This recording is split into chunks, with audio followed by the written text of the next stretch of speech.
Sorry, pal. I'm sorry. I betrayed you, Ghosty.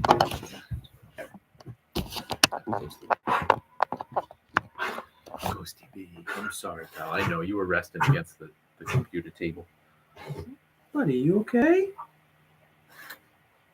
Having a tough time breathing? Maybe through the front window? Do you want to sit in a different spot?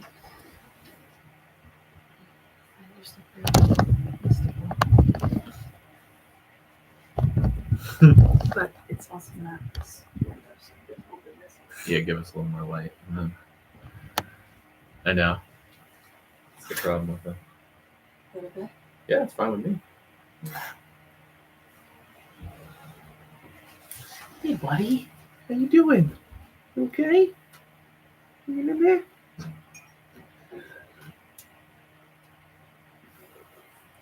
You come sit with me? I know. I'm sorry I scared you. Thanks for your time. Thanks for being so respectful of us. I love you so much. You're such a good boy. Hello? Coffee time.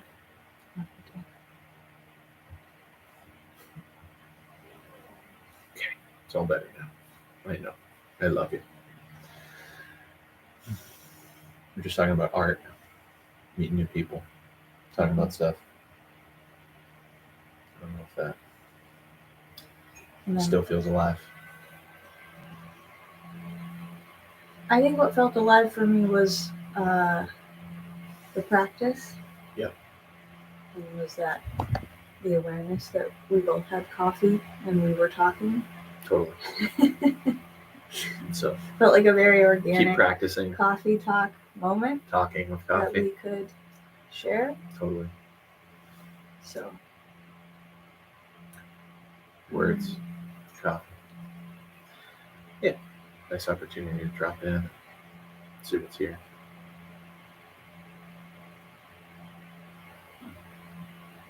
Excuse me.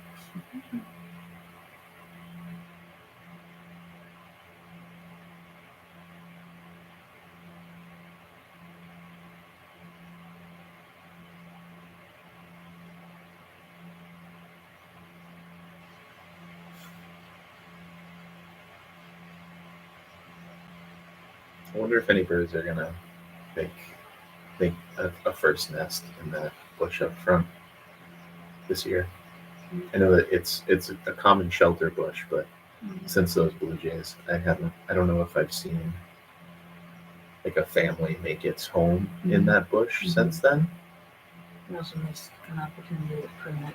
It would have been very beneficial. I know, but it's nowhere. Yeah, it's interesting. Anyway,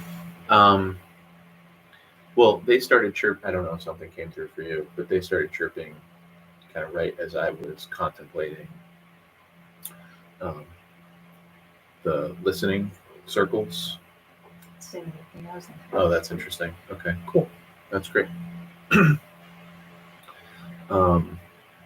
And kind of the rad, I don't know. I feel like I'm getting some rad feedback about openness to the listening circles in a way that I maybe wasn't quite expecting.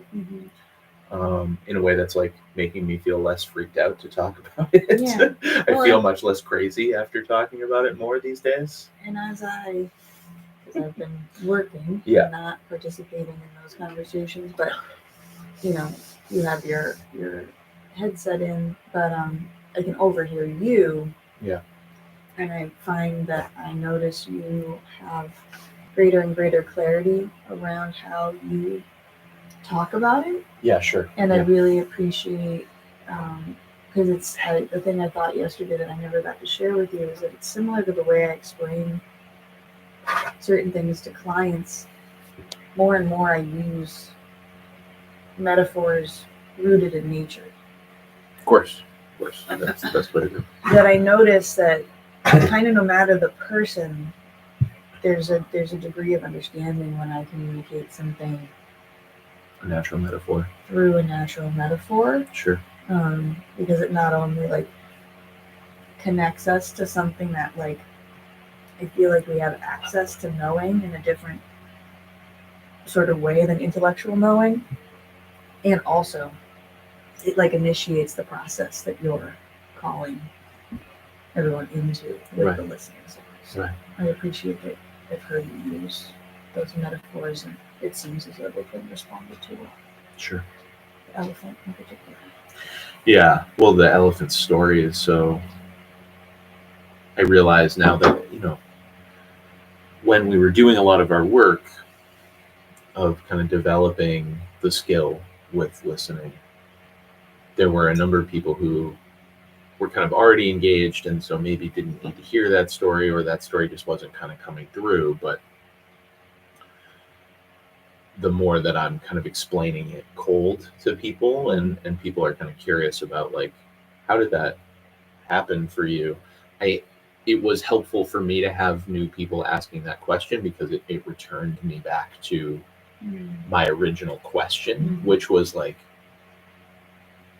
I think when I'm engaging in something that can seem to the greater society something that's like frivolous or strange or whatever, it can almost be like easy to forget that it was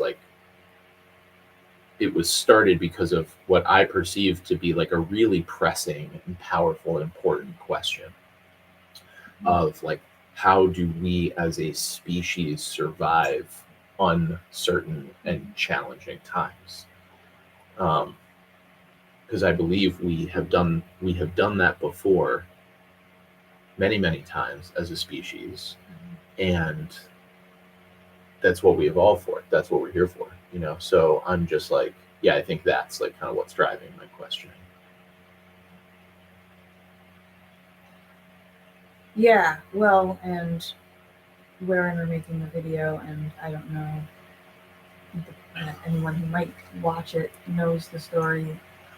Right. Do you mind telling that story? Yeah. No, it's great. And then, because I have things I could say.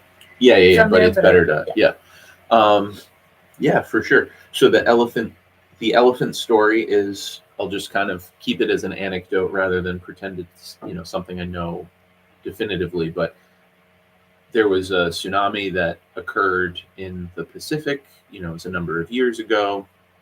And there was an anecdote that I had heard, which was on one of the islands, a number of human communities were devastated. There were a number of deaths in the human population, but I guess there was a sizable elephant population there, and very few of them were harmed in any way, because they knew something was coming, and so the elephants actually got to high ground.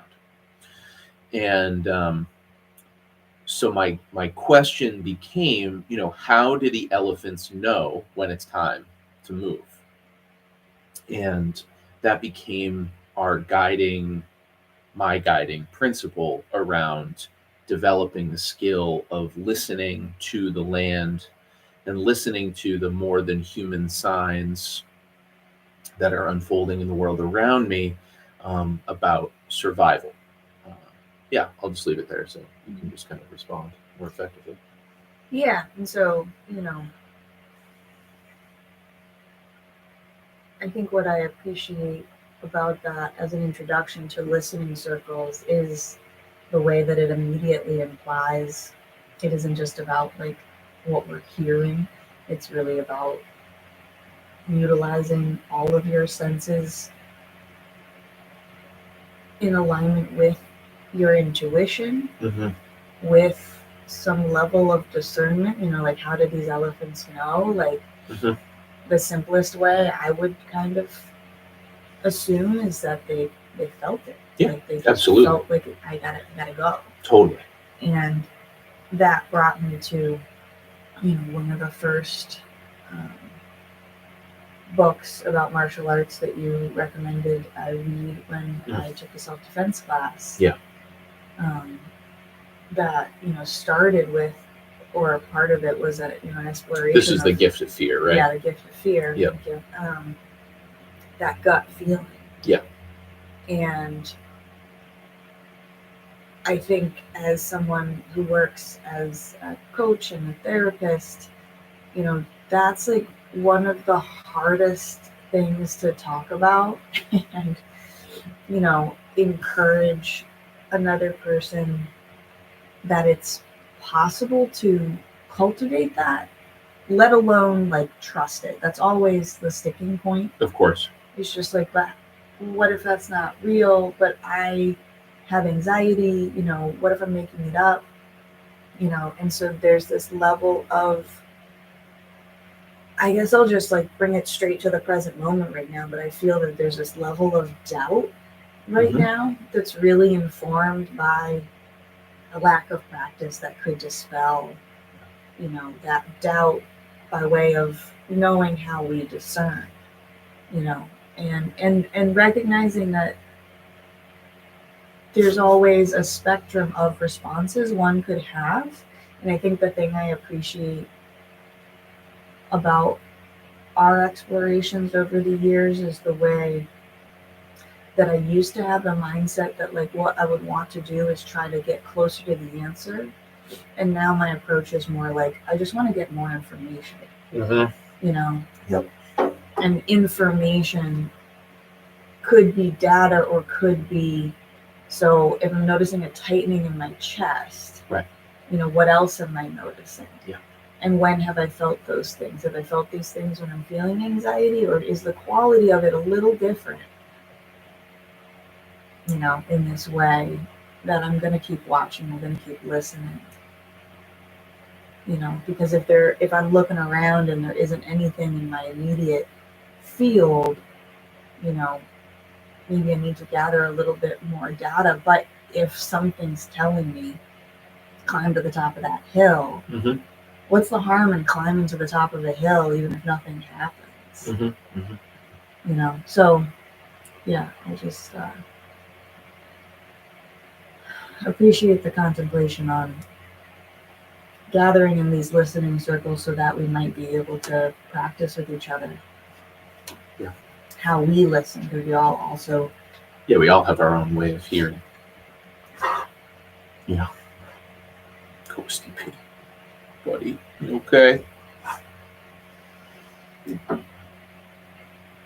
Currently, Ghost is our dog, and he's receiving that. He wishes we weren't recording this. Yeah. He hates everything about it. Attention. And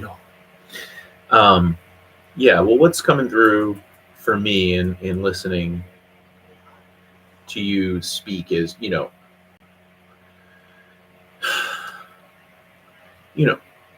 I think it's obvious to everybody in their own lives, the reasons why we might not be as good at listening as we might want to be, which is it's all external stuff, right? I mean, it's all stuff that's coming from the society at large. It's all, the Even effect. in origin, because some of it might have become internalized. Oh, of course, it gets internalized. Yeah, of course, it gets internalized over time, which is how the conditioning works so well, right? But it's the effects of propaganda, the effects of marketing, the effects of, making us as a population susceptible to sales jargon, right? It's like you can't really sell anybody very well if your scam is being seen through by someone's intuition. And so, the first way to scam somebody is to make sure that they never trust their intuition.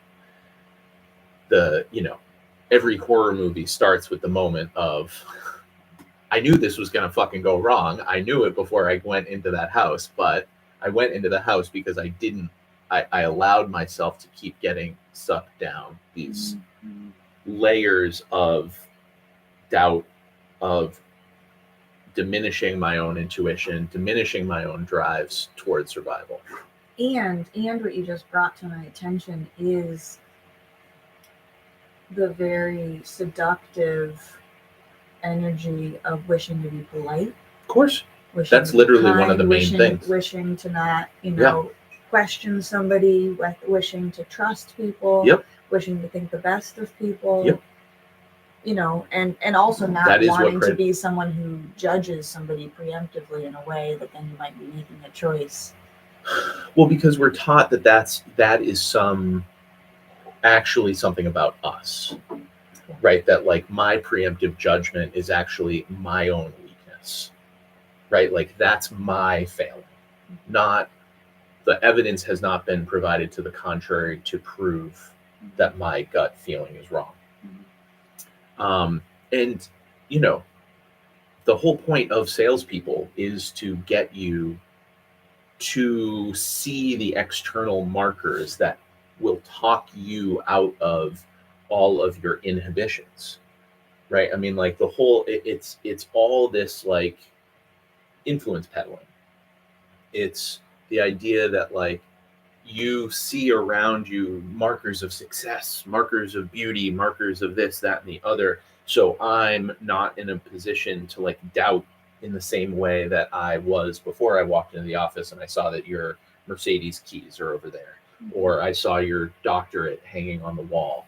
And it's these markers of I'm smarter than you, I'm better than you. You should of course listen to what I have to say. Yeah, and the thought that whatever that person is selling or offering might provide for you either relief from something you're experiencing that you wish to no longer experience, Literally, yeah. or access to something you perceive you don't have access to on your own. Yeah. Yeah. And if I have to remind you of the things you don't have access to. Well, that's the thing. It's funny when you mentioned the inhibitions, I was like, right, because the inhibitions are being leveraged to kind of coerce you into the sense that you need this, while also they're trying to drop your inhibitions to choose it.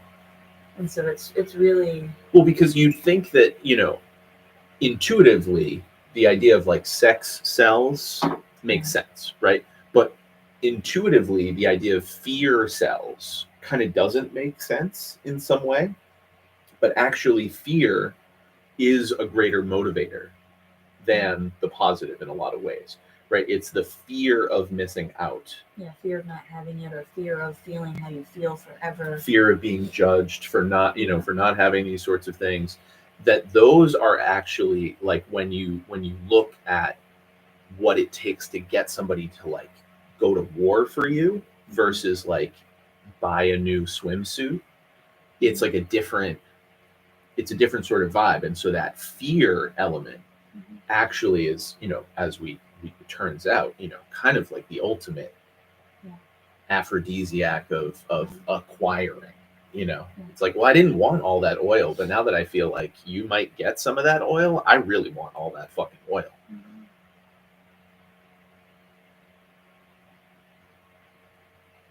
Yeah, and so, in that way, all of that external stimulus really creates a cacophony that makes it very difficult to perceive what you might actually receive. Already have. in your process of listening about what you already have, or just what you actually want and need. Yeah. I mean, yeah. My you mentioned war and everything, but my thoughts have always gone to my various interactions and experiences of the wedding industry. Of course. No shade on how anybody wants to get married and how they want to do it. Explicitly what I'm saying is everybody has a right to do that however they want to do it. Exactly. And what I've witnessed is even amongst friend groups, families, the pressure to have it be as lavish, as big, almost specifically related to how the people around them have done it. Yep. And so there's this upping the ante that just always kind of calls me into, is this what you want? Is this how you want to relate to, and again, no shade. I haven't been a bridesmaid. Maybe this is perspective is why I haven't been. But it creates a dynamic, and I've heard several stories of that having a really negative impact on relationship in ways that for me, would be a full stop. but that's just me personally. I would just be like, wait a second, what is this doing to us, guys? What are we doing? Like, Yeah. this doesn't really matter. But I've seen friendships end, all about dresses and, bachelorette parties and so, I guess I'm just pointing to, the pervasive nature of what we're talking about and how what could be, what should be this really beautiful ceremony of connection, not just between two people, but their families, their friends, gets co-opted by way of this competition. I guess that's the energy I wanted to bring up is also the way competition, comparison, being an energy that plays such a big role in further impeding us from feeling able and willing 100%. to listen for fear that maybe we might want or need something different than others. Yeah. For fear that we won't belong, which is, a conversation I see happening a lot. Yeah, I mean, and this is the, as I jokingly call it, the monkey stuff. Mm-hmm. But it's, our primate brains are, as Mm-hmm. conditioned, or not conditioned, actually, specifically hardwired for connection. And so that idea, the first punishment is not death. The first punishment is exile. Yeah. And we've adapted the death penalty because there's nowhere to exile anybody to anymore. Right. And so I guess this is just this conversation is clarifying for me in terms of my foundational reasons as to why I'm called to participate in developing listening circles. Mm-hmm. As like just a shared practice. Yeah, that everybody can develop inside themselves. Yeah, and that's, I mean, just to like maybe kind of bring it to like a place of a question that I'm still, tracking, because I, come from the martial arts world. Self-defense study is what really led me to this place, realizing that it was our intimate relationships that were our primary threat, not people outside of our intimate relationships. So then that brought me to the importance of sovereignty and deep listening to how a relationship or a person makes you actually feel, as opposed to, this is a familial relationship, so I'm supposed to trust it, so I should just trust it no matter what I feel. So that's what led me to this place of really deeply asking the question of, can we really as a people remember how to listen?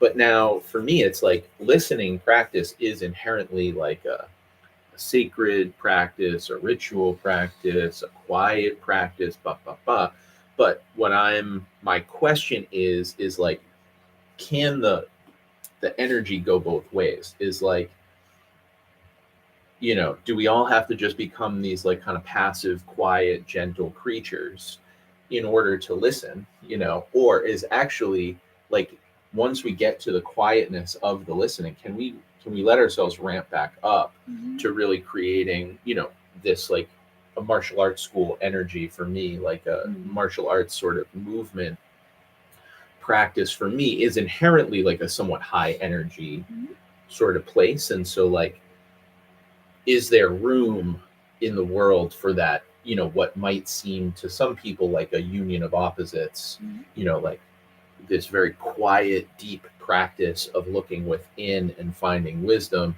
and also this like profoundly external practice of like, I have to prepare for pressure, high amounts of pressure at,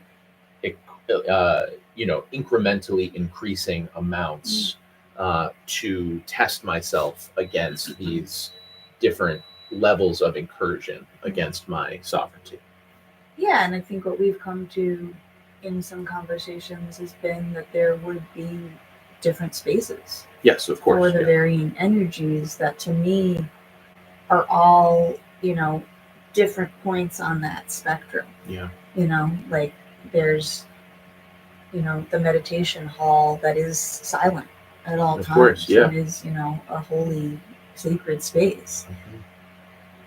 And then there is, the training call that is maybe more bombastic in certain moments. But I think, what I've really learned from training with you is that, at first, my first thought was like, yeah, through that listening, you find in what space you want to be. Absolutely, yeah. Which is true. And also, adaptation and modulation are so important in the books that I've read and in the conversations that we've had, so that, I tending to be a more quiet person who likes to meditate and quietly make art and be by myself, still can access those varying energies as part of my training. Yeah. Because it will always be important for me to not just be protected and contained in quiet, but to be given an opportunity to see how I experience those louder, those, more bombastic energies, for the sake of me feeling aware of myself in the context of those energies. Because I think the ultimate purpose of what we're talking about is to support people in being in a world that is going to express itself in different energies as things develop and move and change moving forward from the point we're at right now. And we may not get to choose the quality of the space we're in. We may just find ourselves in a space. Yeah. So will we be able to have command of our nervous system in that way? No, for sure. But it's through the listening practice that we start by finding what is our nature, and then having access to spaces that are exploring the different qualities so that we can move throughout and see how our bodies respond to different qualities. Yeah. And that's, of course, the importance of being inculcated into these spaces relatively young, so that they are places where we feel comfortable accessing, as we go through the aging process and discover more about ourselves. We can kind of discover, we can discover those things about ourselves within the context of knowing we're welcome. I feel like, especially within like the modern market of self-defense and training and all of that sort of stuff, is like, first there's like an internal, kind of stopping point of like, that space is not for me. And then there's the external stopping point of like, this costs money. And then, in addition to the money and the personal stoppage, there's personality clashes. There's all of these different energies that are like, potentially that makes it more dangerous for everybody involved, to that it's not a space that feels fully welcoming. So there's a lot of pullback, and then it leads to an injury. And then there's a lot of these other things. And so that's, something that comes to my mind. Right. But if, and we've kind of progressed to, connecting with like the vision of the thing. Yes. But if we kind of scale back to just the concept of listening circles, part of what I feel we've talked about is that the importance of listening circles as a place to start. Yep. No matter what. Yeah. Is that then there would be a group of people collaborating in how we go about moving towards the varying ways in which those spaces might be created based off of who's creating them. Yeah, that's fair. And allowing them to be different, because I'm not great at saying this word, but I feel like there's a tendency to homogenize. Yeah, homogenize. And especially in the more kind of like business world, like, what do you call it when there's like one type of thing and then you put that same thing in different cities? Franchise. Yeah. And so then each one is the same, it's just in a different place. Yeah. I think at least what I'm sensing is that it wouldn't be like that. It would be very definitively not like that, because part of our background is bioregional animism. Yeah. inherently those It's unique, spaces yeah. would be unique Yeah. to the people in the place where they work. Absolutely, yeah. And that's part of what then I feel this energy rise up in my spine around what is it like to create something, not from I want to start a business, Yeah. but from the literal ground up. I mean, we use that phrase so often, but listening to the land And then having that move up through us into our through the people communities whose and feet are on that yeah, land. absolutely, absolutely. No, I think that's the biggest. I think that's really the call. And then them telling us what's there. Yep. And being like, wow, okay. Yeah. Interesting. Which is, it brings us to a deeper listening to the humans around us, as Right. well as Right. the land, and as well as spirit. Yeah. But I appreciate what you're saying about, of course, the ideal is to work with children, and I do hope to work with children in this way. But it brought to mind, the reality that it will be people of all ages who, are coming to it from wherever they're at. Yeah. Which brought to mind my conversation with my mom last night as Mm-hmm. we were absolutely as I was walking with Ghost, and how right now she's just in a place of needing a lot of support around believing that getting old isn't a failure. Yeah. Yeah. And so yeah. I felt called to mention that in terms of that's what's coming through in her listening. Of course, yeah.